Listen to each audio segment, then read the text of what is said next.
Hi, everybody. I'm going to just check to make sure we're live on all the streams. So for the first couple minutes here, just bear with me. We're just going to try to make sure all the apps are truly live. So hopefully we are truly live here on LinkedIn, the primary channel. And yes, I think we're getting there. We're getting there on Facebook. It's amazing how this technology works. Right. Hopefully. We'll see.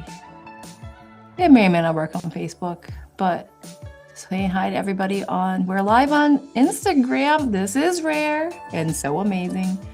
And then obviously, actually my favorite channel is LinkedIn. So hi everybody on LinkedIn. So if you're here, I see that you guys are excellent. We're live on LinkedIn, and I didn't check my other favorite channel, YouTube. I don't want to leave that out, but welcome everybody. Feel free to go ahead and settle in, and we are going to allow you to go ahead and interact with us too. So I'm hoping to be able to see your comments, but I just want to say hi to everyone. I know this is probably just popping up on your feed now.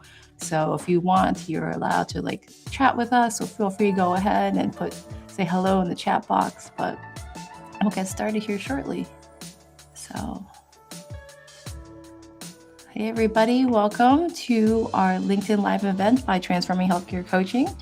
So if you're here, just go ahead and put a hello in the chat box if you like. We'll go ahead and get started. And now I'll be able to turn off the happy music that greeted you.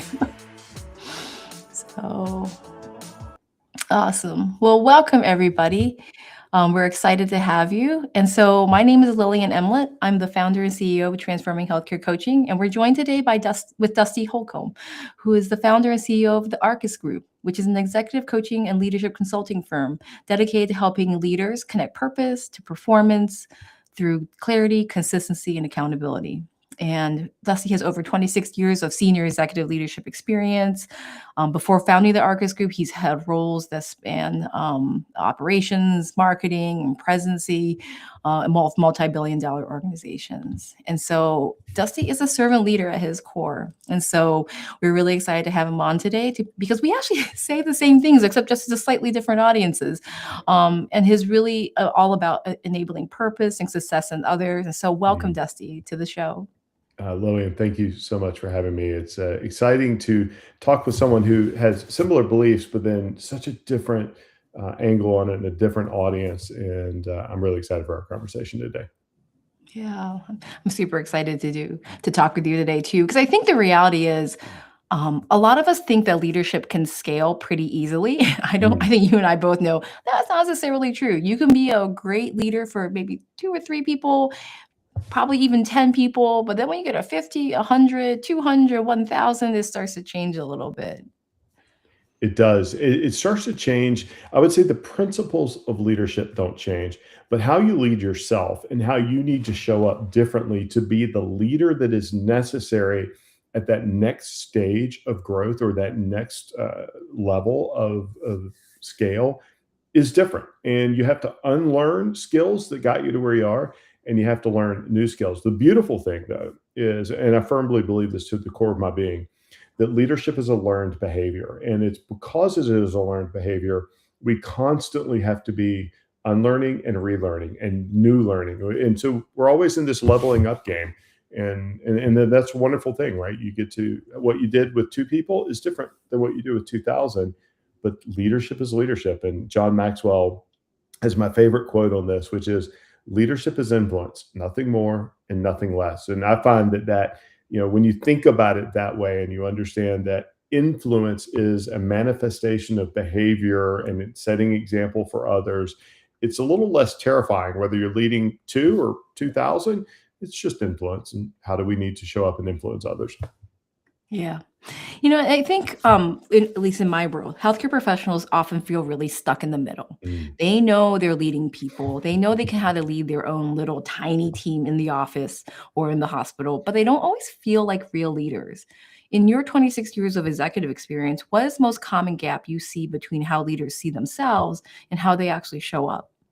Yeah, I love this question. And, regardless of what environment it is, Leadership at a first principle level is the manifestation of behavior. So St. Francis of Assisi, is purported to have said, it's no use walking anywhere to preach unless your walking is your preaching. And so leadership is the ability to influence the outcomes and behaviors of others, first and principally by our own outcomes, our own behaviors. And so I have this firm belief, a first principle belief, that the more effective we are at leading ourselves, the more impactful and influential we can be on others. And what we want to do is we want to enable others to understand where we're going and how they fit into that. And we connect the dots for them, whether it's a big team or a small team. Like when we get people to change their behaviors based on how we're showing up, that's leadership. And size of team doesn't matter. Big group within a hospital or office doesn't matter. What we're doing is we're making sure that people understand where we're going and where they fit into that. I mean, at the simplest level. And when we start getting rid of all the complexity and all the management stuff, and we go, okay, this is what we're trying to do. Let me go help my people. My first mentor gave me the greatest gift of my professional career, which, I was 21 years old. He taught me and exposed to me. It's kind of that thing you can't unlearn once you've learned it, is that leadership is not about you. Leadership is about enabling and empowering others. And when you do that well, oh, by the way, you become more successful.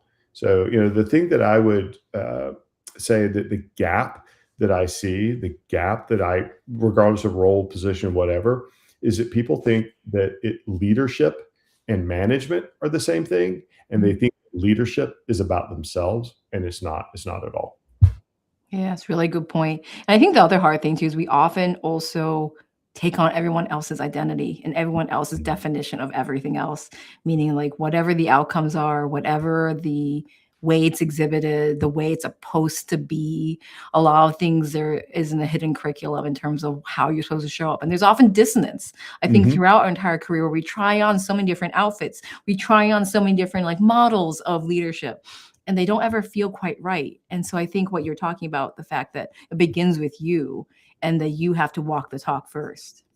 Yeah, you have to know who you are. You have to be comfortable being authentic. And, I find so often that, we try to be like everyone else, like everyone expects us to be, from a role perspective.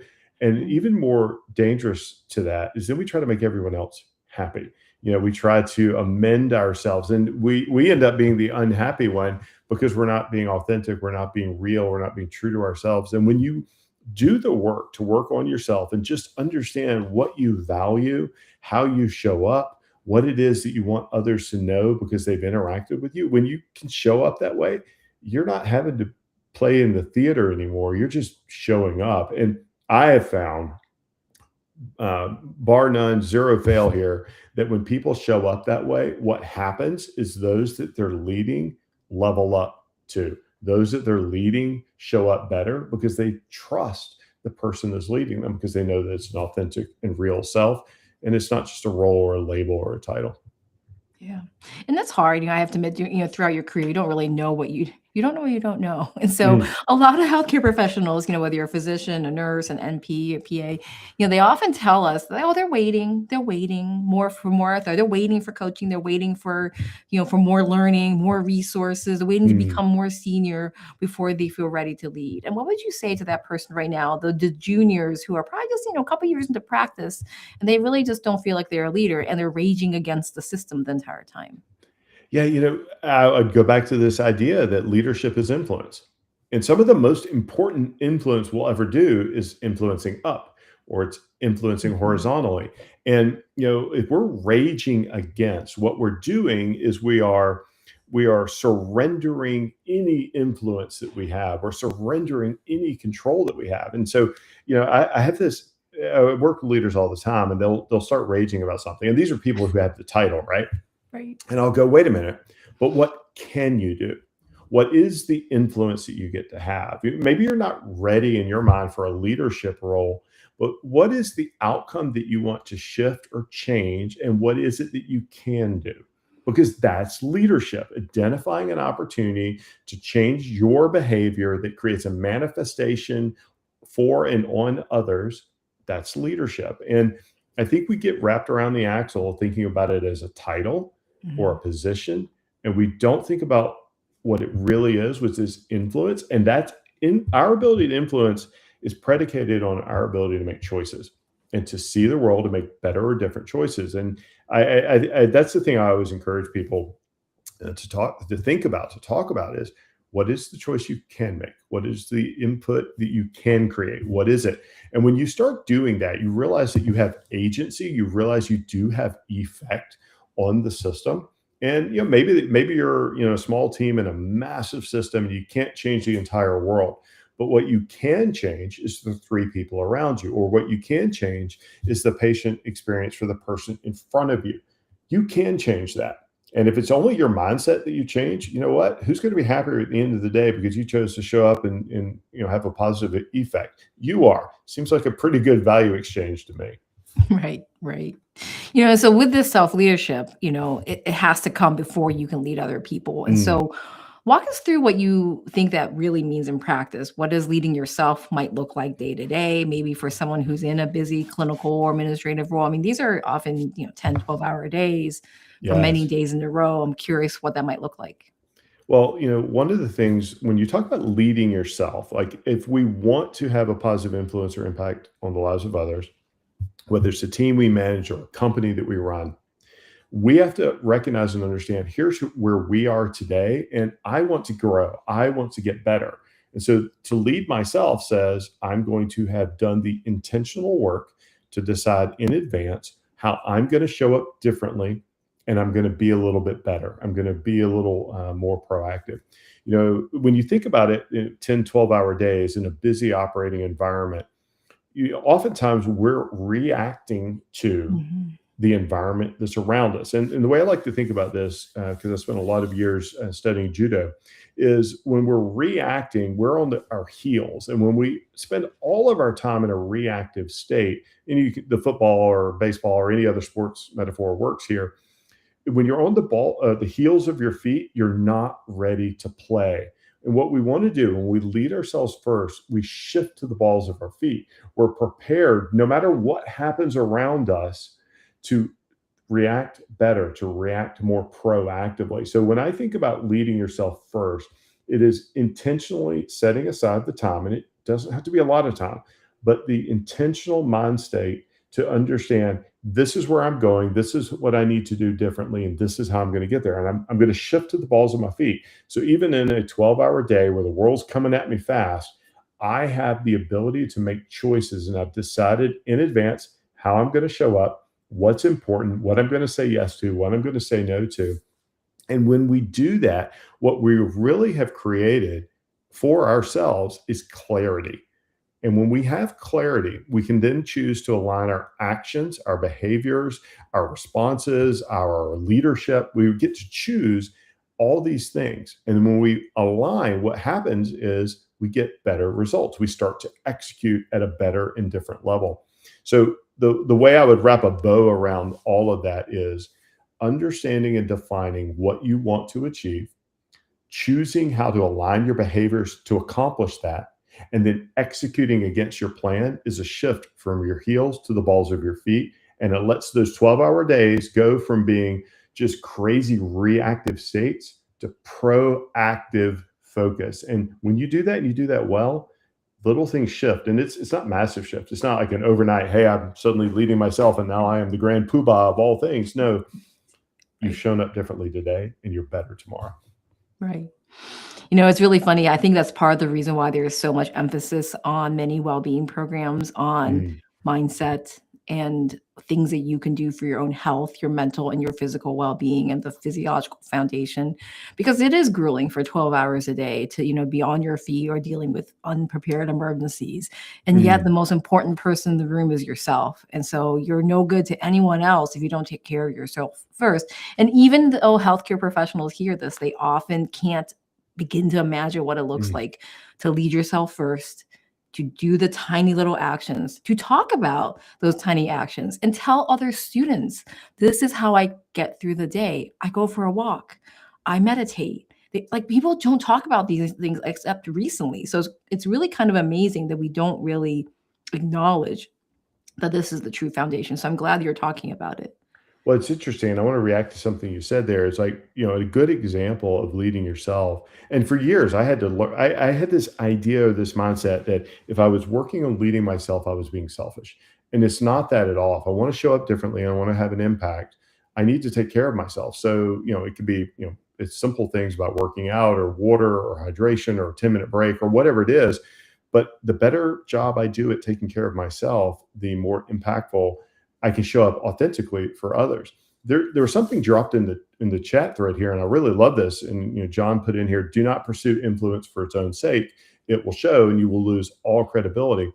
I couldn't agree more. And so when I say, hey, if you're showing up and recognizing that leadership's not about you, you aren't showing up to create influence to make it, about you. You're truly showing up to serve another person. So you're not showing up to create influence on others because it's about you. You're doing it to serve, to help, etc.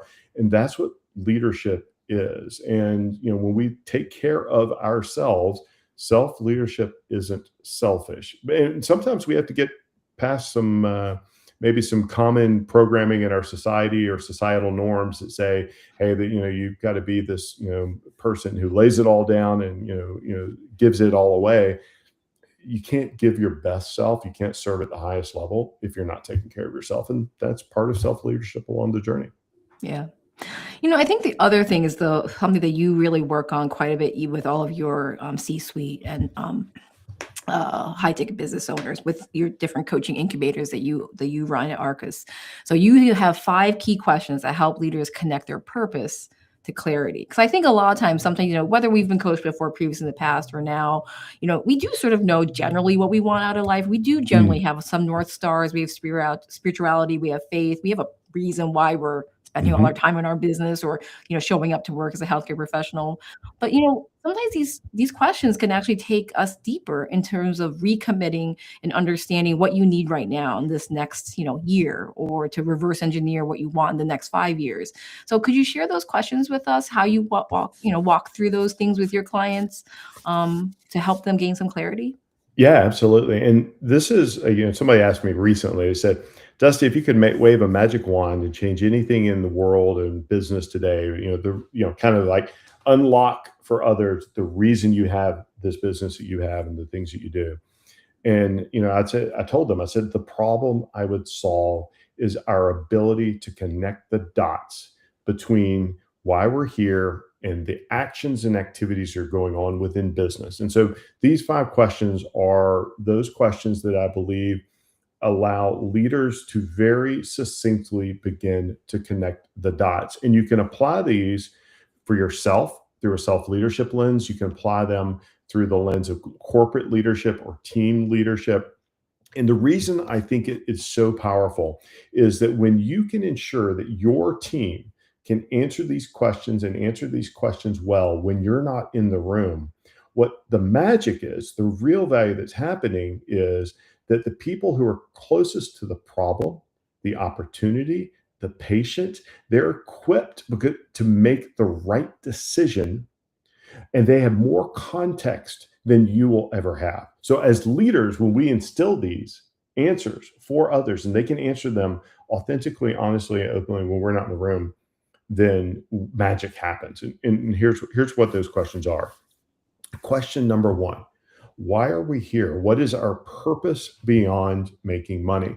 And people say, well, purpose doesn't matter and, blah, blah, blah. And I go, yes, it does. There's been all kinds of research studies that show that when there is, a lack of purpose, people will leave organizations. I saw a study recently that showed where 76% of people who were Gen Y, Gen Z, millennials said they would leave the organization they were at to find a different opportunity where they felt the purpose of the organization was aligned with their own personal purpose. Like, okay, holy smokes, it works. 76% of people said they would leave this job to find one that has more purpose alignment for themselves. Right. It really matters. People do care about that. And I'm intentional in using the words purpose beyond making money, because if you're working in a large organization and say our job is to create, our purpose is to create shareholder returns, like that's not going to manifest in my individual choices at a behavioral level when I'm taking care of a patient. But when I understand why we're here beyond making money, yeah, I can start to make different and better choices. My dots are being connected. Question number two, and feel free, Lillian, at any point, stop me, interrupt me, and ask questions. But dot number two is, where are we going? That's the vision. That's the understanding of what it is that we're building. And again, people will tell me, and the research will contradict this. They'll say, "Hey, why do people care? People don't really want to know what our big strategic vision is." And that's BS. It really, people do want to understand. They do want to understand what the vision is, what the strategy is. Harvard did some research a year or two ago, and they showed that 5% of the people in an organization can speak actively and truly understand the strategy of the organization. Only 5%. And I like to Right. think of that differently. It's like, well, 95% of the people in the company don't have any idea what we're doing and why we're here. Like, we're not going to get anywhere if we don't solve that question, right? Right. And so we, as leaders, we connect the dots. Question number three, how are we going to get there? This is where we start to take the vision and the strategy and we turn it into the plan. And when people understand the plan, they begin to make better and different choices about their actions that align with the purpose, with the vision, and with the plan. They need to know the plan, though, because otherwise, we're delegating to them their interpretation based on their last best job, based on their last best boss, or last worst job, last worst boss. So we have to connect these dots. And the magic happens, and this is where I have found that the overwhelming majority of companies and leaders do not do this well, is question number four. How do I fit in? Where do I fit Right. into this? How Yes. does my work connect to the purpose, the vision, and the plan? And let me give you an example of that. And so I was working with, in a prior life, I was running an automotive repair organization. We had 400 or 500 employees and 40 locations. And I had a person who was in our accounting group. And we were having one of our quarterly all hands leadership meetings. And she said, "Hey, Dusty, I'm in accounts payable. I process invoices. There's nothing I do that is about fixing cars. I don't understand all this work about, fixing cars and protecting people and how any of that matters. I just process payroll. I just process AP." And I said, "Well, thank you for raising the flag here. But here's what you really do." I said, "So when you do your job and you do your job exceptionally well, what happens in the field?" She goes, "Well, I don't know." I said, "Well, do you pay invoices for Napa?" They were one of our partners. She goes, "Yes." I said, "And what happens if you don't pay the invoices on time or you don't manage these things well?" She goes, "Well, our accounts get shut off." I said, "And who feels the pain when the account gets shut off?" She goes, "Well, the manager then has to go to the local store and they have to get all this stuff." And I said, "And when the manager's doing that, what are they not doing?" She goes, "Well, they're not taking care of the customers and they're not taking care of their team members in the shops." I said, "Yes." So don't think for a second that what you do doesn't matter. When you do your job and you do your job well, you are ensuring the manager has 100% of his attention on the place where he needs it to be so that he can take care of the customer and we can make sure people are safe in their cars. So you do matter. That dot connecting capability is so incredibly powerful. And the last question, and question number five, and this is the one I'll get a little flack about, I'm sure, is what's in it for me? And I think we as leaders have to address the question, but through an honest and authentic understanding that it's not the money question. It's understanding what really matters to that person. Where do they fit in and what's in it for them? Do they want opportunities for growth? Do they want professional growth opportunities? Is this a job they're doing while they're in college and it's not where they're going to be for their entire career? Great. Then let us help them become a better version of themselves and learn some things along the way. When we can answer those five questions, and we give our teams the information so they can answer those questions when we're not in the rooms, what happens is the magic where we unlock discretionary effort, where we get people showing up and bringing their full selves to work, not just the mercenarial work where they're just paid to do a job. and they're doing the minimum viable outcome, what they're doing, what we're delivering is their ability to show up as missionaries because they believe in the work we're going to do and bring discretionary effort. So long diatribe, but those are the 5 questions, and that's why they matter. I love that. And so, it works for, C-suites of large million-dollar companies. It also works just for your individual self in terms of as you think about the wheel of life and all the different things you want to accomplish just as a human. But I'll also argue that it really works for organizations to Mhm. strategically plan how are we going to reduce the churn? How are we going to stop this leak of human capital again and again? Our nurses turn over, all the Mhm. people in our group turn over, and there's been a lot of issues with that in general in healthcare, that the staffing and turnover is quite large. And I do work also with healthcare professional organizations, lots of nonprofits. Nonprofits also have this problem because people aren't engaging. The different generations believe in different things and have been sort of taught and mentored different things. And now there's just so many more opportunities. Whether you're in private practice or you decide to join a large academic group, where you decide to get involved nationally or not, there is always a what's in it for me. I actually start that with a what's in it for you right from the very get-go, and how can you make a 2-for-1? How are you going to get what you want out of this particular learning experience for this time in your career? Do we have to Mhm. make the partnerships and the experiences to put them on your CV, because these are the experiences that again then get you the next position or the next opportunity or the next network.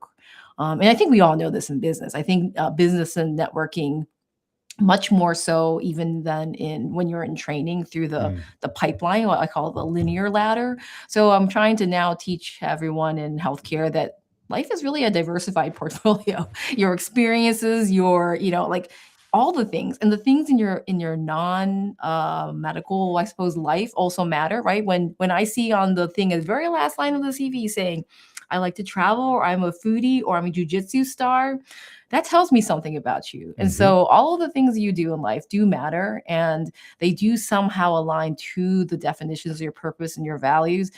It's just that sometimes we haven't really thought much about it. Sometimes we let other people's ideas, knock us over. We sometimes have to just get realignment again. And so I think the question is, well, I guess another question for you is, how often do you think we should realign when we're the CEO of our own life and for our team and our group? Yeah, I think we have to think about it as dynamic management of our own life or our own teams. And I do believe very strongly in installing rhythms of success. And these rhythms are where you make intentional appointments with yourself to do the most important things, because those 12-hour days will knock us off our kilter and we won't take the time to do that very important work of leading ourselves. So, on an annual basis, you need to be doing a reset. You need to set aside some time to do the reflection. On a quarterly basis, you're setting your goals and you're checking in. On a weekly basis, you're planning, and you're always doing these check-ins. But you have to plan them, and you have to really drill it down to when life happens, because life is happening right now. These decisions I'm making right now, it didn't happen yesterday. That was yesterday, right? So I plan my week, I plan the day, I check in and how I review on those things. When we build these habits or these rhythms of success, what happens is we start to show up differently in the real life moments, which are always the 5 seconds that are happening right in front of us. And we need to install these as habits. We need to install them as rhythms, because we do have to check in. We do have to have a recurring process of defining what great looks like, where our gaps are to that, and what we're going to do differently to make ourselves better for this next season of life. Because it is, yeah, I love seeing on the CV as well, that someone likes to, they're a foodie or they love to travel or all those things, because we're not managing transactional elements. When we lead others, we are leading people. We are leading entire full human beings. And I always tell folks, and if you're a CEO listening, or if you're, the very junior person who's washing the bottles, it doesn't matter. Everybody puts their britches on the same way in the morning. We are people first. We simply have different roles and responsibilities, which means there are outcomes that we are charged with creating, but we are always first, forever and foremost, people. And so we're going to have interests beyond what we are. We are not here to manage transactions. We're here to create outcomes, and we do it with people. Even in the age of AI, right? We've got Mhm. to think about this really, really smartly. And when we do that, and we manage these relationships, and we check in with ourselves to make sure we're on target, that our compass points are strong, we get to show up better and different, and our people do. They benefit from that because ultimately that's why we're doing it. Yeah, and there is a lot of fear around AI, and at the end of the day, even with agentic AI, who do you think Mm, is controlling the agent? It's your agent that you created, and so yes. you're still the human behind all of it. You have a lot of choice in terms of how that shows up. What I do think is, what you're describing about is consistency and repetition and this rhythm. So, how do you build that muscle when you're a leader, especially when you're in healthcare environments where every single day looks and feels a little bit different when you're in more on the front lines, and then when you're way up in administration, those that rhythm may look a little more regular. Yet, I feel like they're still always dealing with emergencies, supply chain emergencies, like policy or funding emergencies, or random outbreaks that they often rarely have the time to really step away and figure out what the strategy is going to be, because sometimes it's told to them, right? So Yeah. even for very large healthcare systems, they're multi-state, multi-building, multi-group, billions of dollars, right? It feels like they're still being told what to do. How do you get a consistency and repetition in this rhythm that you're talking about? Yeah. So let me just start by saying this inconsistency or reactive state applies if you're in the organization or if you're running the organization. I have clients who are the CEOs. I have two I'm thinking of in multi-billion dollar healthcare organizations. And we'll be talking about it. They're like, I don't have any time. I don't have time to think and blah, blah, blah, blah, blah. Right, We have to decide that this is important. right. And even when you're in the middle and everything's coming at you and you don't feel like you have a lot of agency over these decisions, what you do have agency over is how you respond. And so when what I always recommend and what we do in our leadership programs is we install that rhythm of success, but we don't do it on a daily basis. We start with the year and then we go from out to in, from the future back. So what are the three most important times in this coming year? And it's going to be your family time, it's going to be perhaps some work time, it's going to be the deep focus time. Okay, if you need half a day or even 2 hours once a quarter to go check in with yourself, put on your calendar now. Make that appointment with yourself and hold it to the same degree you would hold it with your number one client, your number one boss, your spouse, whatever that is. Make these appointments so that you can do the work and check in. And then take it down from that quarterly to the monthly to the weekly. It doesn't take a lot of time. And that's the other thing I hear all the time. And, I had to overcome my own fears about this as well. I need an hour every day at the beginning of every day to have this beautiful, idyllic, wonderful rhythm. No, you need 5 to 7 minutes. You need just a few minutes to go, what's the most important thing that I'm going to do today? And how do I make sure that I have time to do it? And then at the end of the day, did I do it? Why or why not? What am I going to learn? How do I get better tomorrow?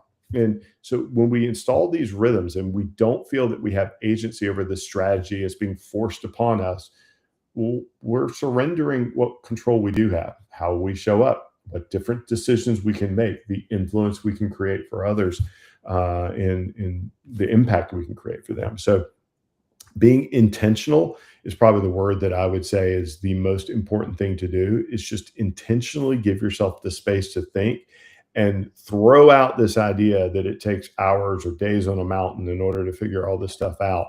I love to tell folks, and we do this actively in our accelerator programs, where we'll set a timer and say, you have 3 minutes to make this next decision. What are the things that come to mind? And it's amazing how when you use time as a forcing function, you can make really good decisions, but it's because you've decided to decide.